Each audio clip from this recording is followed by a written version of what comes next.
Welcome to our Mothers Out Front Massachusetts Climate Action Call. My name is Christine Gelstrup. I am a member of the statewide Growth and Engagement and Climate Action Call teams. For those of you who are not familiar with Mothers Out Front Climate Action Calls, in the next 45 minutes, you will learn about a specific climate issue and we will take focused action together. Today, we will get a status update on climate bills in the Massachusetts State House. Committee members in the legislature are deliberating on the variety of bills in order to finalize the details and bring them forward for votes later this spring. And we'll learn how we can include our voices in the deliberations. Before we get going, I'll quickly go over a few norms for this meeting. Please rename yourself in the Zoom to include your name, your city and town, and if you like, an organization you're with. Be sure to mute yourself when you are together in the main room if you're not already muted. Use the chat to share comments or questions during the call. Closed captioning is available and you should be able to access that tool at the bottom of your screen. And finally, we are recording this climate action call. If you do not want to be seen in the recording, please use the Zoom controls to turn off your video. Here's a quick preview of the agenda for our climate action call. We'll start with a brief overview of today's focus. Next, we will divide into breakout rooms for a few minutes so you can connect with each other. Then we will rejoin the main room and hear the background information about our topic today from Naya Tenenowitz. Then we'll move on to our action. We will have set aside about 15 minutes of this call to take action together. During this time, we will have some fun with social media. We will then come back together for a few important announcements and next steps. And we will end this meeting promptly at 12:45. We do hope you will stay till the end. Today, we will focus on legislation that will halt gas system expansions. As we know, we need to transition off the current gas system, but we must immediately stop increasing and expanding the size of the system that we need to transition off, to stop digging the hole any deeper. Today, we will focus on how a bill pending in the legislature will do just that. Now it's time to go into the breakout room so you can have a chance to get to know someone a little better and to discuss this question together. Have you thought about or taken action to move from fossil fuels to electricity in your home? Deb, will you please put this question in the chat? Make sure that everyone gets a chance to speak. When you see the 15-second countdown, use that time to wrap up your conversations. You will automatically rejoin the main room. Have fun. All right, welcome back. I hope you found the breakout engaging and inspiring. Here to give us some background about why we are taking action today is Naya Tenenowitz from the Springfield Climate Justice Coalition. I'll let Naya introduce herself. Hi, everyone. My name is Naya Tenenowitz. I live in Springfield, Massachusetts. And I started working with Climate Action Now and the Springfield Climate Justice Coalition, or SCJC, when I was in my last year of college during an internship. And when I graduated, I just decided to keep working with them. I already lived in the Springfield community when I wasn't at school, so it was about my community. So I took on more of a leadership role in both of those groups, and it's been about 3.5 years that I've been doing work with them. So I want to get us started with talking about how we got to where we are with the Gas is the Past campaign. So this all started with Eversource Gas's proposed Springfield Long Meadow pipeline. Eversource claims that it's a reliability project, but it's actually an expansion project that will bring in even more money for Eversource. It consists of a 5.3-mile high-pressure pipeline. It's 3 times higher pressure than any other pipeline in Springfield, plus a metering station in Long Meadow and an expansion to the regulator station in Springfield. It would run primarily through residential neighborhoods and exclusively through environmental justice residential neighborhoods on the Springfield side of things. It would pass within 1/4 mile of 3 schools, the closest being about 500 feet from Sumner Ave Elementary School and preschool. So if there were to be a fire or explosion from that part of the pipeline, both of those schools would be in the direct blast zone. So both the Springfield and Longmeadow communities have been fighting this from the start. We're fighting it because we're trying to protect our communities. It would be unhealthy and dangerous, increasing air pollution as well as increasing the risk of fires and explosions. It would be climate changing. Methane, the component of natural gas, is 86 times more climate changing than carbon dioxide over a 20-year period. It would cost Massachusetts Eversource ratepayers over $65 million to build, and would continue to raise gas bills as a stranded asset as the energy transition proceeds. Massachusetts law grants them an annual return on the cost of new pipes in the ground, and they don't even have to pay the cost of putting those pipes in to begin with. We pay it. So it is just a financial gain for them to build new pipeline, and they don't particularly care if it is actually going to be harmful to the community that they want to site it in. And we're also fighting it because it's unnecessary. This would be a backup pipeline, which Eversource claims would increase Springfield's energy reliability by eliminating a single point of failure for Springfield's gas supply, except that it wouldn't. The Bliss Street Regulator Station in downtown Springfield, where this new pipeline would terminate and where our existing pipeline would terminate before being sent out into the distribution pipeline system, that would remain a single point of failure for our entire gas supply. So building this pipeline would basically mean spending $65 million to move where Springfield's single point of failure is. So we were left grappling with the question, how do you stop a pipeline? We can't count on the Energy Facilities Siting Board, which I'm just going to refer to as the EFSB, because Energy Facility Siting Board is a bit of a mouthful when you have to say it a lot. We can't count on them doing the right thing and denying this project its permits. There is no precedent for the EFSB ever denying a project on environmental justice grounds, so we are not counting on them. So we had to get creative and find another way.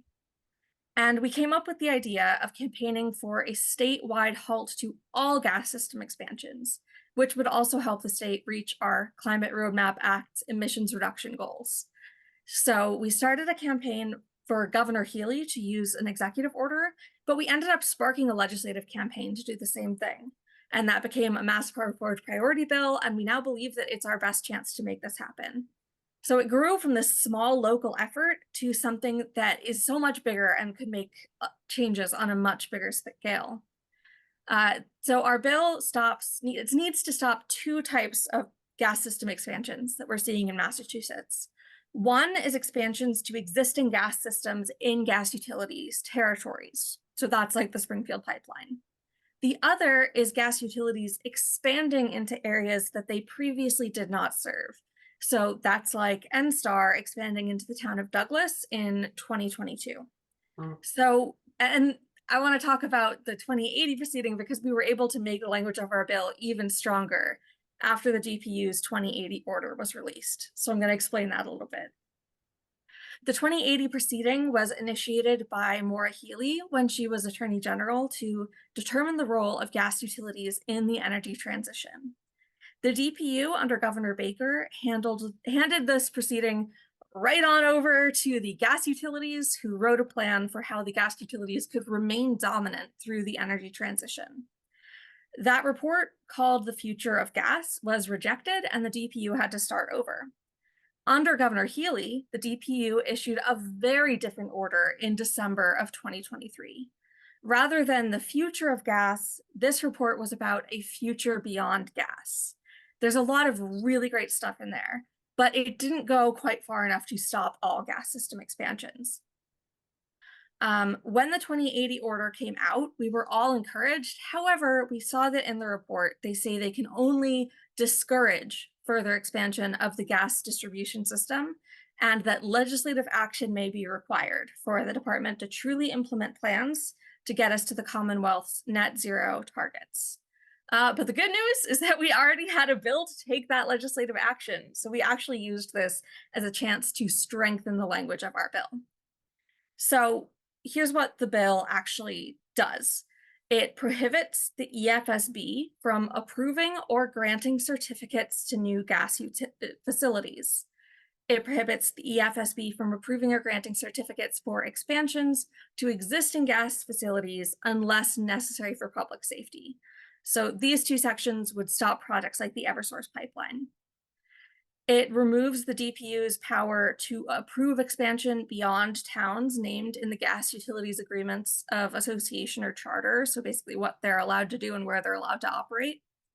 And it prohibits expansion into towns without gas services by prohibiting them from digging up the streets of such towns to build gas utilities. So those second two sections would stop projects like NSTAR's expansion into Douglas from being able to move forward. I want to clarify what part of the gas system this bill would apply to, because there's various initiatives addressing different parts of the system. So it would not address the area in the red box. That's the transmission system. So it's things like the Tennessee Gas Pipeline or the Algonquin Pipeline. Those are the big interstate pipelines that bring gas into this whole region, and they're regulated by the federal government. It also isn't focused on the blue box, which is the distribution system. That's usually pipes that are so low pressure that the Energy Facility Siting Board doesn't have anything to do with them. They don't have to give them permits. Those could be restricted under the Future of Clean Heat bill, but that's not what our bill is focused on. The green circle is individual hookups to the gas system. So that's, homes and businesses connecting into the gas system, which could be impacted if Zero Carbon Mass's 10-town pilot for banning gas hookups is expanded to more than 10 towns. But again, not in our bill's purview. Our bill targets the stuff in the pink circle: high pressure pipelines, expanded gate stations, regulator stations, and other large infrastructure like LNG. So it doesn't mean that people can't hook up to hook up their homes to existing systems. It doesn't mean that we're going to start shutting down the pipelines that bring gas to homes. It just means that the system couldn't expand itself. Changing the laws that regulate this part of the gas system, the part in the pink circle, is what would actually stop things like the Eversource pipeline and NSTAR's expansion into Douglas.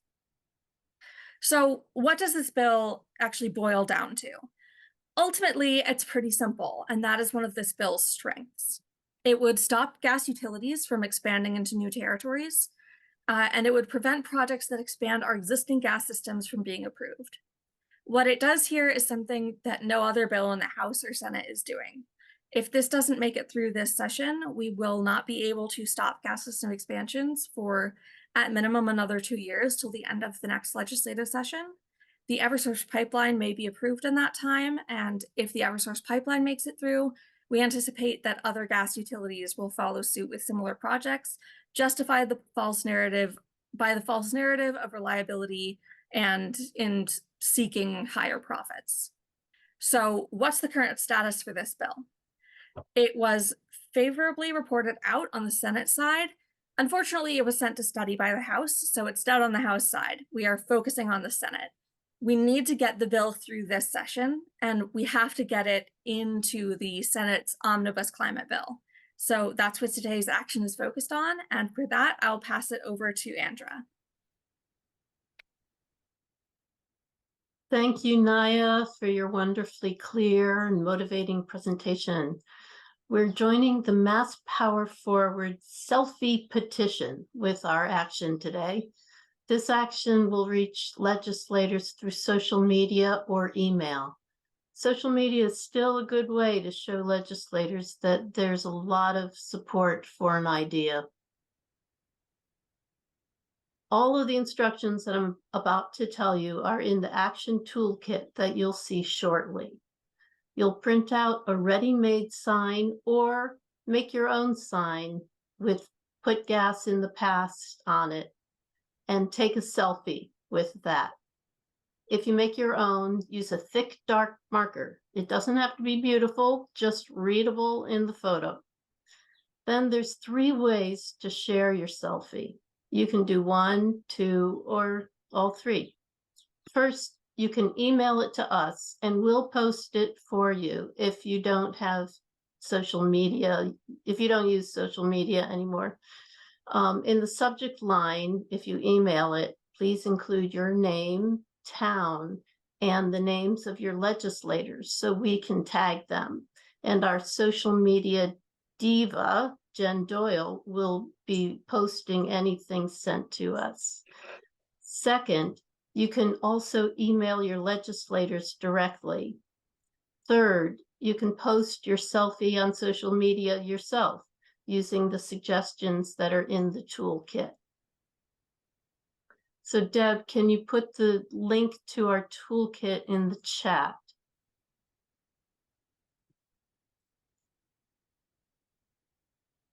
Earlier, we were having trouble with the tiny URL link, so we're putting the full link to the toolkit in the chat.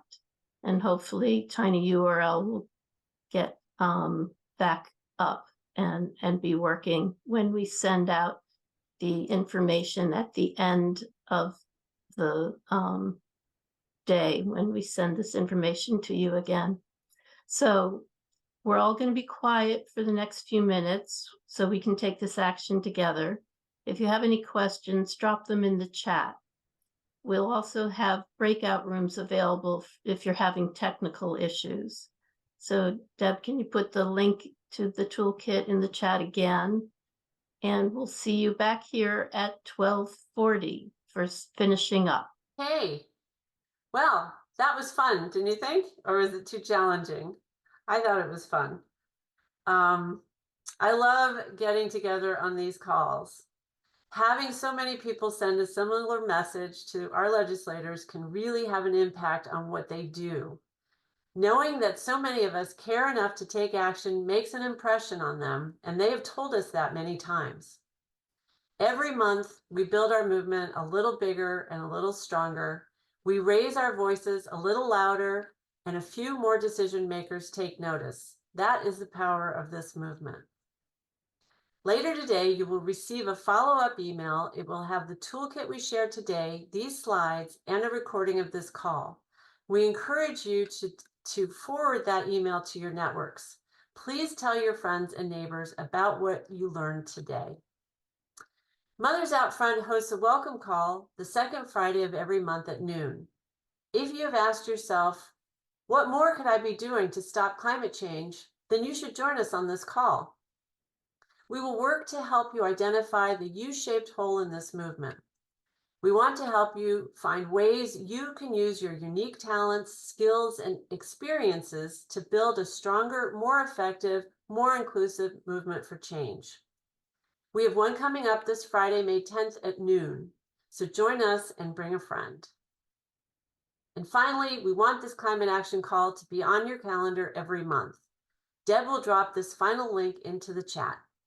Our next climate action call will be on Tuesday, June 4th. Corporate Responsibility will be hosting this call and will be guiding us to take action to align our state's 529 college savings plan with a fossil-free future for our grandchildren and children.